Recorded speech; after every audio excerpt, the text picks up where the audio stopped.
So the first couple of problems in here, probably you could skip over, but they're a quick little review of what it looks like when you don't do distributions. All right, so if you look at this right here, I have two sets of parentheses, which you may immediately think you're supposed to distribute, but they're not multiplied together, they're added together. We only distribute things when they're actually multiplied. So we would only distribute what's in front of the parentheses. In front of the first parenthesis, nothing is there, so there's a 1, but that means that I can just drop this thing.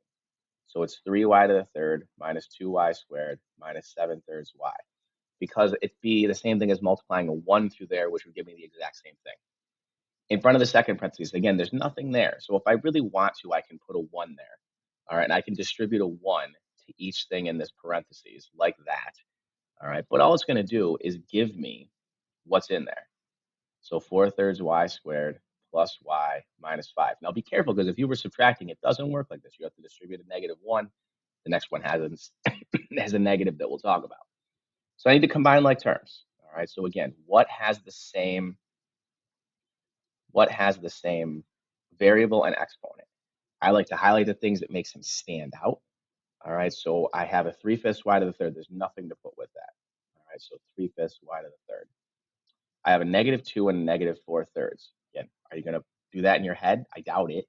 So go to the calculator. Now you do have to be careful. -2 minus alpha y equals, to get the fraction, 4/3. Or some of you prefer to do -2 plus. You prefer to always add your like terms, which is fine, because they'll give you the same thing. All right, we're not going to use any decimals with this stuff. All right, we're going to put it into the calculator as a fraction, so the calculator will give me back a fraction. All right, again, it's -7 thirds.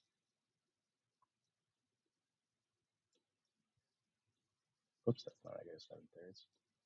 -7 thirds plus, was it 1? Yeah, so it's just plus y, but that means there's a 1 in front of it. So plus 1 is -4 thirds. Okay, and that's all I can do for that one. But we have to remember, when do I distribute? When do I not distribute?